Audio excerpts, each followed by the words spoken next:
Good morning students. હવે અહીંયા જુઓ કે આ ચેપ્ટરમાં આપણે ગઈકાલના લેક્ચરમાં જોઈ ગયા કે સાર્થક અંકો એના સરવાળા, બાદબાકી, ગુણાકાર, ભાગાકાર કેવી રીતે થાય અને જ્યારે અંતિમ પરિણામ શોધીએ તે પરિણામમાં સાર્થક અંકોની સંખ્યા કેટલી રાખવી, ઉપરાંત જે અંતિમ પરિણામ છે એનું રાઉન્ડ ઓફ કરવું હોય તો કેવી રીતે કરી શકાય, એ બધી બાબતો આપણે જોઈ ગઈ.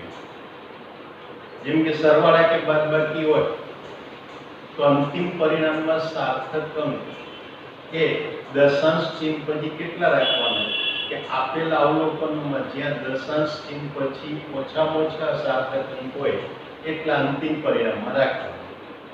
ટૂંકમાં એ અંતિમ પરિણામમાં ચોકસાઈ ક્યાં સુધી લેવાની કે આપેલા અવલોકનોમાં જ્યાં લઘુત્તમ ચોકસાઈ હોય એટલી ચોકસાઈ સુધી અહીંયા આગળ આવવાની.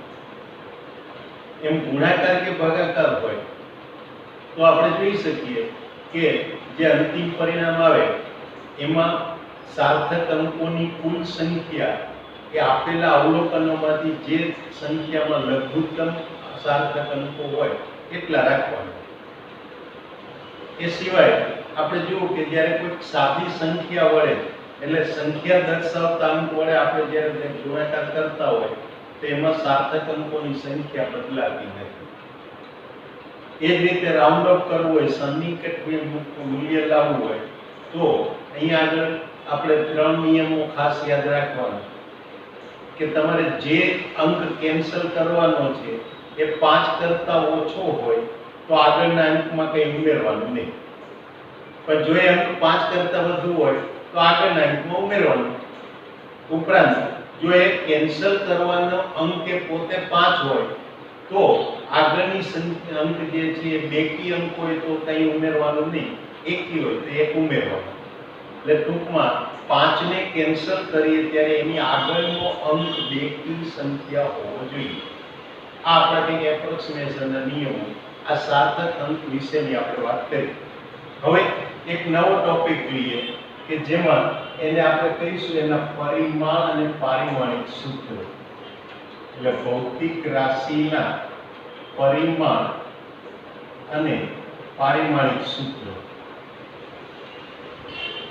એના વિશે વાત કરીશું.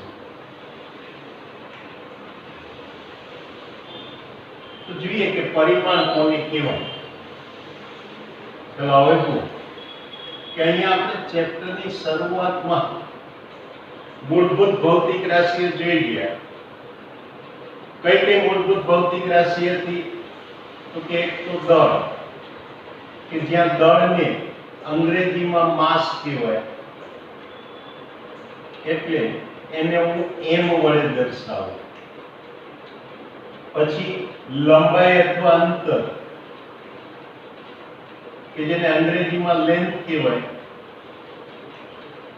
એટલે એને l વડે દર્શાવું. અને સમય, કે જે અંગ્રેજીમાં ટાઈમ કહેવાય, એટલે એને હું કેપિટલ T વડે દર્શાવીશ. એટલે કે કોઈ પણ ભૌતિક રાશિની જ્યારે હું વાત કરતો સાધિત ભૌતિક રાશિની, ખાસ કરીને સાધિત ભૌતિક રાશિ, તો એ સાધિત ભૌતિક રાશિમાં દળ, અંતર અથવા તો લંબાઈ અને સમય સંકળાયેલા હોય. તો જ્યાં દળ સંકળાયેલું હશે ત્યાં દળને હું m ના એકમ સ્વરૂપે દર્શાવીશ, લંબાઈ અથવા અંતરને l ના એકમ સ્વરૂપે દર્શાવીશ અને સમયને કેપિટલ T ના એકમ સ્વરૂપે દર્શાવીશ.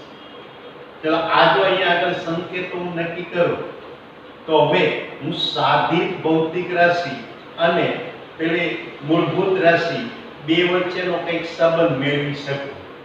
દાખલા તરીકે અહીંયા જુઓ કે આ મારી પાસે સાધિત રાશિઓ છે.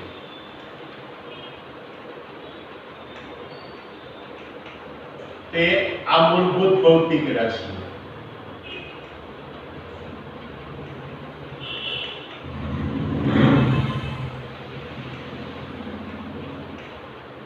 તો અહીંયા દાખલા તરીકે હું સાધિત ભૌતિક રાશિ તરીકે સમતલનું ક્ષેત્રફળ લઉં. જો હું ક્ષેત્રફળ લઉં તો આ ક્ષેત્રફળ એ આ લંબાઈ અને પહોળાઈનો ગુણાકાર કહેવાય. એટલે ક્ષેત્રફળ બરાબર લંબાઈ ગુણ્યા પહોળાઈ લખાય. લંબાઈને L વડે દર્શાવું, પહોળાઈ એ પણ એક પ્રકારનું અંતર જ છે, લંબાઈ જ છે એટલે એને પણ L વડે દર્શાવાય.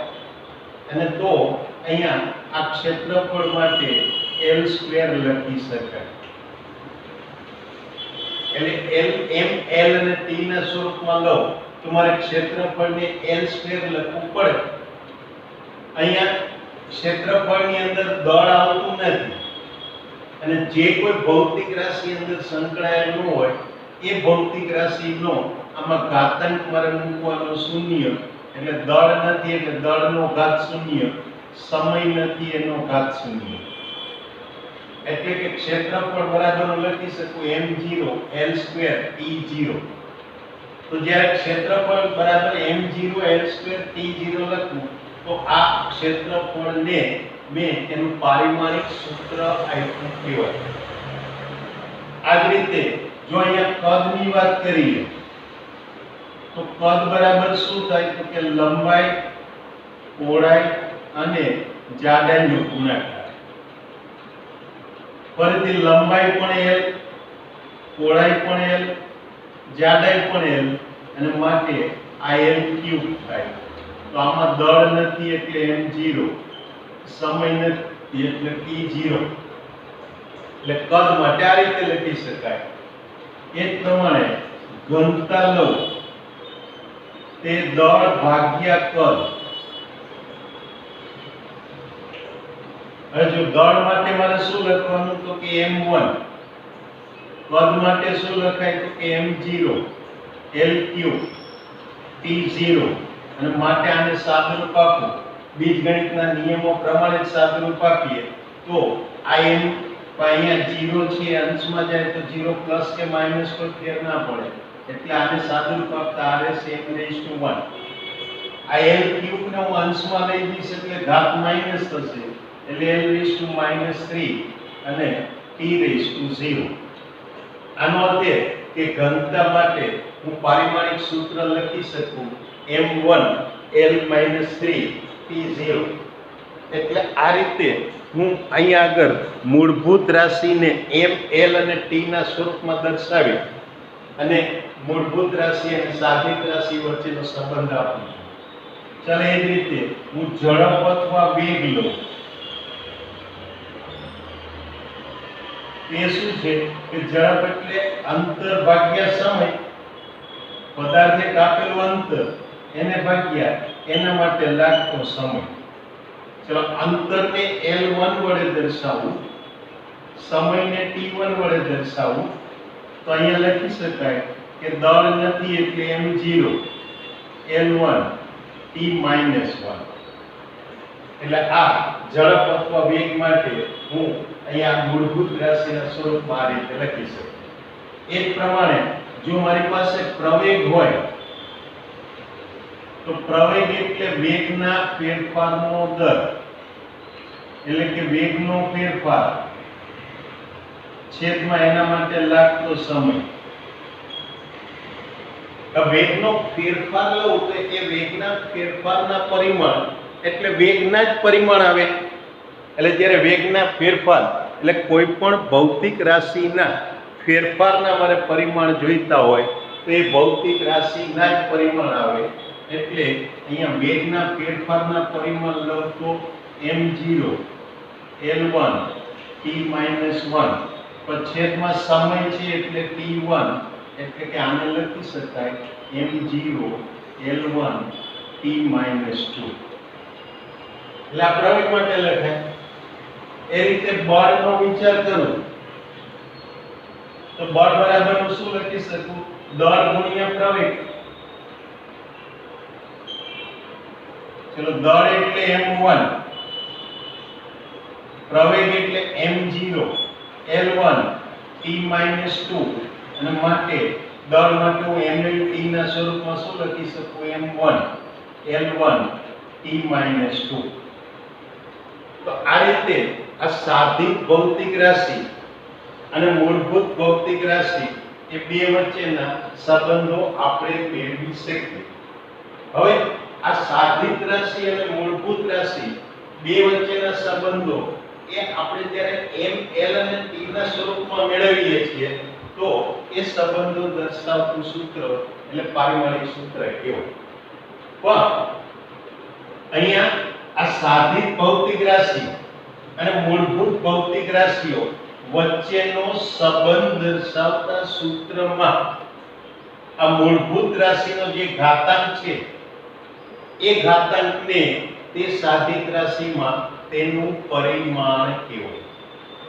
ફરીથી જો મિત્રો શું કહ્યું મેં કે સાધિત ભૌતિક રાશિ અને મૂળભૂત ભૌતિક રાશિઓના સંબંધ દર્શાવતા સૂત્રમાં કોઈ પણ મૂળભૂત રાશિનો ઘાતાંક દર્શાવતી સંખ્યાને તે મૂળભૂત રાશિનું તે સાધિત રાશિમાં પરિમાણ કહેવાય. એટલે કે જો અહીંયા આગળ મૂળભૂત રાશિઓને m l અને t ના સ્વરૂપમાં દર્શાવો તો આ રીતે સાધિત રાશિ અને મૂળભૂત રાશિ વચ્ચેના સમીકરણમાં એ મૂળભૂત રાશિનો ઘાતાંક એટલે એ સાધિત રાશિમાં એ મૂળભૂત રાશિનું પરિમાણ કહેવાય. માટે જો મારે આની વ્યાખ્યા લખવી તો શું લખાય કે મૂળભૂત રાશિઓ મૂળભૂત રાશિઓ દર, અંતર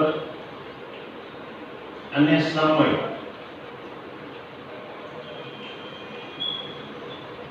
ને અનુક્રમે m l અને t વડે દર્શાવીએ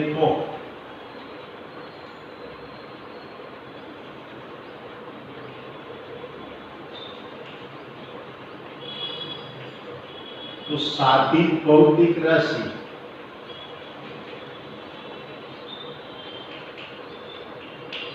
અને મૂળભૂત ભૌતિક રાશિ વચ્ચેનો સંબંધ દર્શાવતા સૂત્રમાં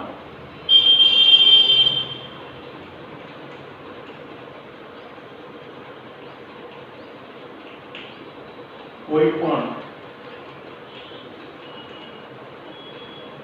મૂળભૂત રાશિના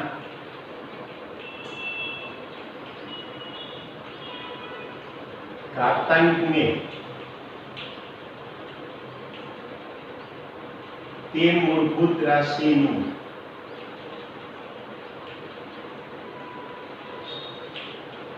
તે સાધિત રાશિમાં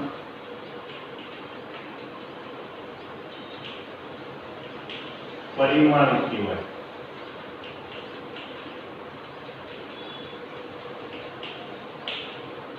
અને માટે કહી શકાય કે અહીંયા આગળ ઉદાહરણ જોઈએ તો બળમાં દળનું પરિમાણ 1,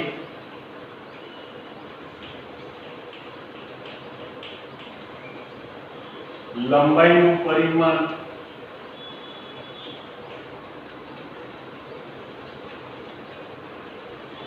એ પણ 1,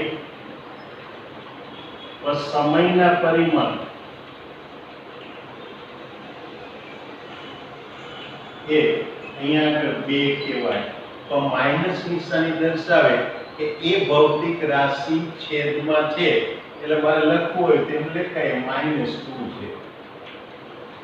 તો વાસ્તવમાં અહીંયા યાદ રાખવાનું કે જ્યારે ઘાતાંક ઋણ હોય તો એનો અર્થ એ કે એ ભૌતિક રાશિ એ છેદમાં આવેલી છે. તો આ આપણને જુદી જુદી ભૌતિક રાશિઓના પરિમાણ કે પરિમાણ વચ્ચેનો સંબંધ મળે.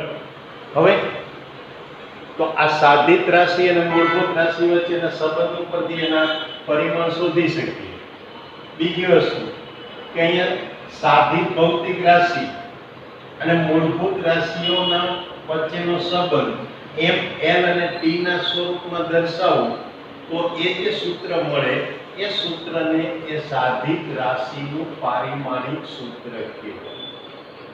ફરીથી મિત્રો જો સાંભળો શું કહ્યું એ કે કોઈ પણ સાધિત ભૌતિક રાશિ અને મૂળભૂત ભૌતિક રાશિઓ વચ્ચેના સંબંધ દર્શાવતું એમ એલ અને ટી ના સ્વરૂપમાં મળતું સૂત્ર એટલે તે સાધિત રાશિનું પારિમાણિક સૂત્ર કહેવાય.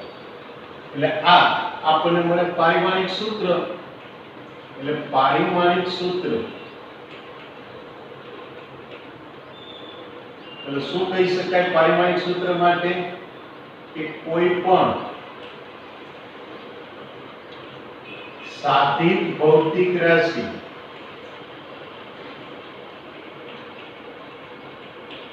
અને મૂળભૂત ભૌતિક રાશિઓ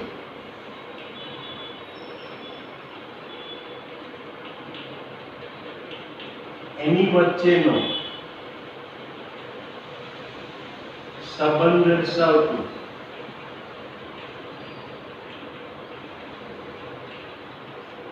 એમ એલ અને ટી ના સ્વરૂપમાં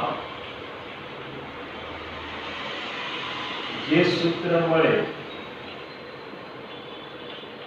તે સૂત્રને તે સાધિત રાશિનું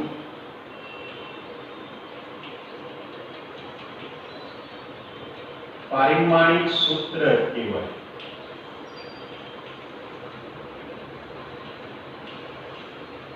એટલે આ રીતે આ પારિમાણિક સૂત્રની વાત કરે. દાખલા તરીકે અહીંયા જો તો ઝડપ માટે પારિમાણિક સૂત્ર શું મળે m0 l1 t-1. બળ માટે લો તો પારિમાણિક સૂત્ર m1 l1 t-2. એ જ રીતે કાર્ય અથવા ઊર્જા લો તો એના માટે હું લખી શકું m1 l2 t-3 t-2. એટલે કાર્ય માટે પારિમાણિક સૂત્ર મળે m1 l2 t-2. આના બદલે જો પાવર અથવા તો કાર્ય ત્વરા લો તો એના માટે સૂત્ર મળે m1 l2 t-3. એટલે આ રીતે જુદી જુદી ભૌતિક રાશિઓના પારિમાણિક સૂત્રો આપણે મેળવી શકીએ. અને મિત્રો તમારી પાસે આવી જુદી જુદી ઘણી બધી ભૌતિક રાશિઓ એના પારિમાણિક સૂત્રો તમને ટેક્સ્ટબુકમાં પાછળના ભાગમાં આપેલા છે. તમે ટેક્સ્ટબુક જોશો તો એમાં તમને જુદી જુદી ભૌતિક રાશિઓના પારિમાણિક સૂત્રો તમને આપેલા છે. એટલે એ પારિમાણિક સૂત્રો તમારે તૈયાર કરીને હંમેશા રાખવાના છે. જો તમે એ પારિમાણિક સૂત્રો જોવા જશો એ પારિમાણિક સૂત્રો તમને ક્યાંક ટેક્સ્ટબુકની અંદર છેલ્લે જે પરિશિષ્ટ આપેલા છે એમાં ક્યાંક આપેલા હશે. એટલે એ ટેક્સ્ટબુકમાંથી એ પારિમાણિક સૂત્રોને તમારે યાદ કરીને રાખવાના. તમને થોડાક ઉદાહરણ પૂરતા રાશિ અને એના સૂત્રો અત્યારે અહીંયા આગળ આપું છું. બાકીના તમારે આ રીતે મેળવવાના. આટલું જ નહીં પણ અહીંયા યાદ રાખજો કે 11મું ધોરણ હોય કે 12મું ધોરણ કોઈ પણ પરીક્ષા હોય, સ્કૂલની પરીક્ષા હોય તો ભલે, બોર્ડની પરીક્ષા હોય તો પણ ભલે, પણ એ દરેક પરીક્ષામાં જુદી જુદી ભૌતિક રાશિના એકમ અને પરિમાણ એના માટે તમને અમુક પ્રશ્નો અવશ્ય પૂછતા હોય છે. એટલે તમે જેટલી પણ ભૌતિક રાશિઓ તમને મળે એ બધી ભૌતિક રાશિઓના પારિમાણિક સૂત્રો તમારે યાદ રાખવા જરૂરી છે. કારણ કે જો પારિમાણિક સૂત્ર તમને આવડતું નહીં હોય તો એ પારિમાણિક સૂત્ર વગર તમને આગળ જે પરિમાણને લગતા જે કે બધા પ્રશ્નો છે, કોયડાઓ છે એને ઉકેલવા માટે ત્યાં આગળ મુશ્કેલીઓ પડશે. ઓફકોર્સ એ પારિમાણિક સૂત્રોને તમારે કંઈ પેલું સ્પેશિયલ ટાઈમ લઈને બેસીને ગોખવા બેસવાની જરૂર નથી. જો તમને મૂળભૂત ભૌતિક રાશિ અને સાધિત ભૌતિક રાશિ આ બે વચ્ચેનો સંબંધ ખબર હોય તો બહુ ટૂંકા સમયમાં તમે મૂળભૂત રાશિ અને સાધિત રાશિ વચ્ચેનું આવું પારિમાણિક સૂત્ર મેળવી શકો. એટલે પારિમાણિક સૂત્રો મેળવવા માટે અને એને મેળવવાની પ્રેક્ટિસ કરવાની જે તમારા માટે છે એ ખાસ જરૂરી છે. અને માટે અત્યારે તમે અહીંયા આગળ એક હોમવર્ક માટે પહેલા લખી શકશો કે જુદી જુદી 20 થી 25 ભૌતિક રાશિઓ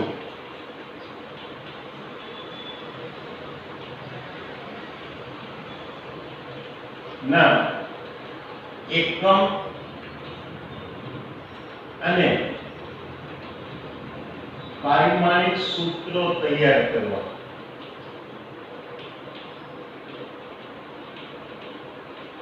જો આ કરશો તો જ આગળના જે ટોપિક છે એને તમે સારી રીતે સમજી શકશો અને એની અંદર એ માસ્ટરી મેળવી શકશો. એટલે આ તમારા માટે ખાસ હોમવર્ક કે કમસે કમ 20 થી 25 ભૌતિક રાશિઓના પારિમાણિક સૂત્રો તમારે તૈયાર કરવાના. દાખલા તરીકે જુઓ, અમુક સૂત્રો તો તમે અત્યારે બોર્ડ ઉપરથી લઈ શકશો.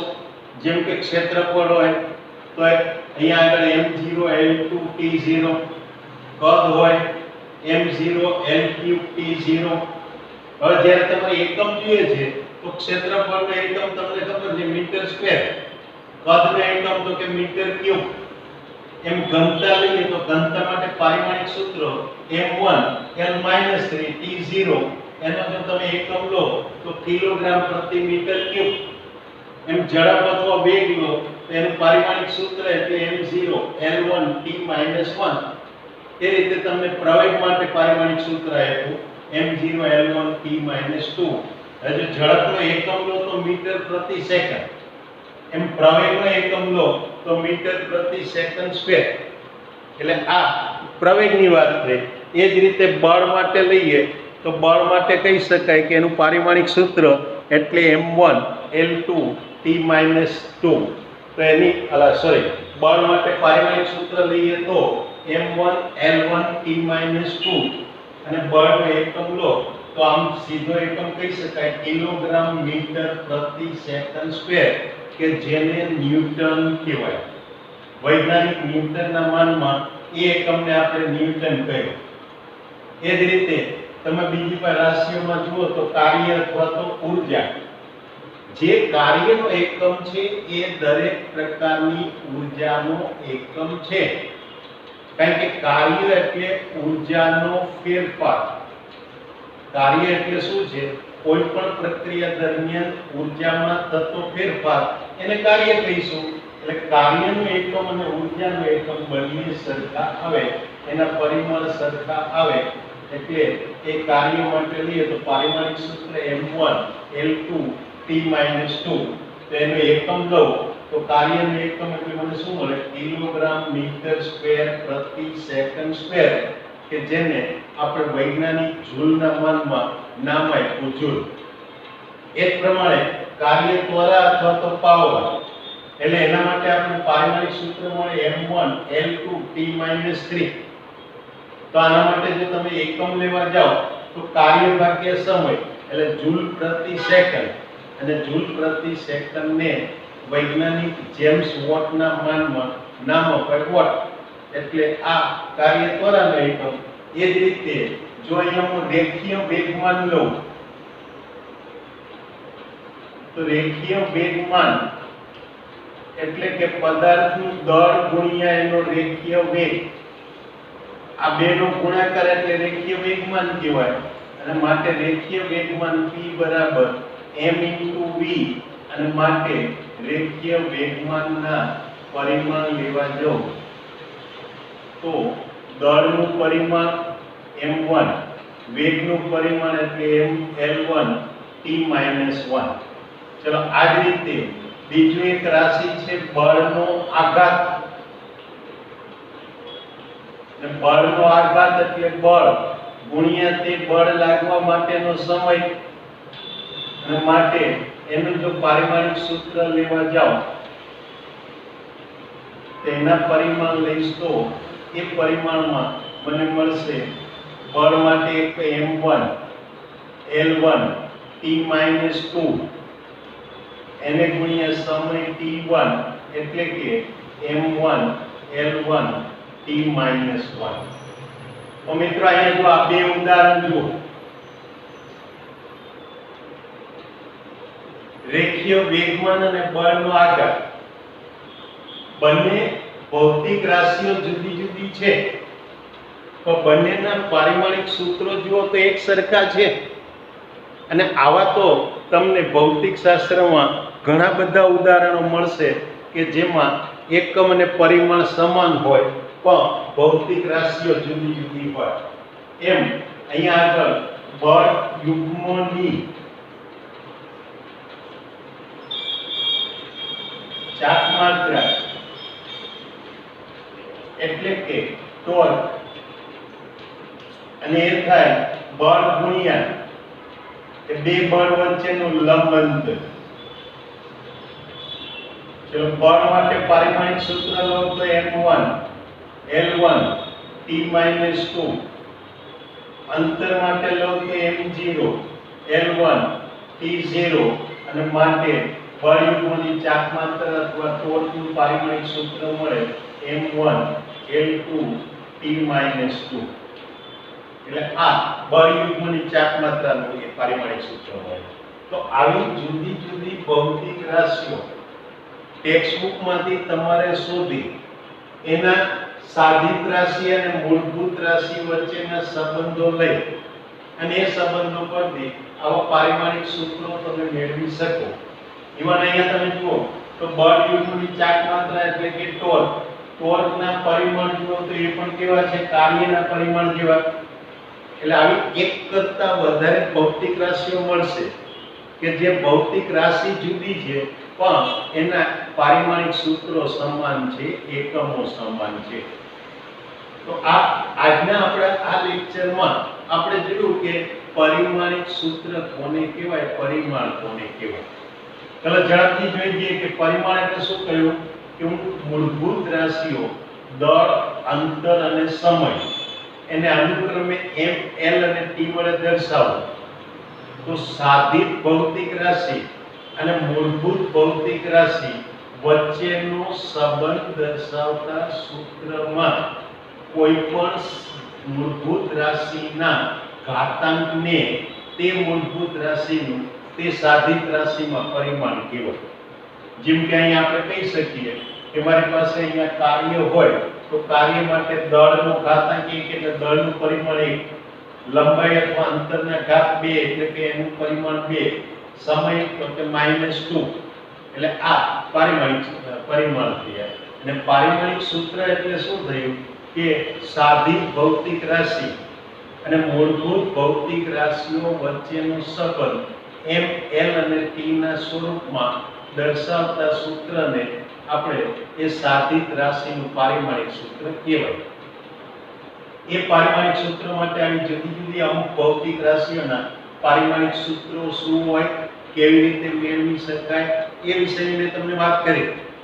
હવે તમારા માટે આ હોમવર્ક એ છે કે નેક્સ્ટ પીરિયડ આવે એ પહેલા તમે લગભગ 20 થી 25 આવી ભૌતિક રાશિઓ તમારા પાઠ્યપુસ્તકમાંથી શોધી અને એના એકમ અને પરિમાણ તમે મેળવી શકશો. એ મેળવીને રાખજો તો આગળનું હવેનું જે ટોપિક હું સમજાવવા જવાનો છું પારિમાણિક વિશ્લેષણ એ તમે સારી રીતે સમજી શકશો. અને મેં તમને કહ્યું એમ પારિમાણિક સૂત્રો એ તો તમારા માટે એક અગત્યનો ટોપિક થયો, કારણ કે કોઈ પણ પરીક્ષામાં તમને એને લગતા પ્રશ્નો અવશ્ય પૂછાય છે. ત્યાં સુધી આપણે રજા લઈએ. આવજો, બાય બાય.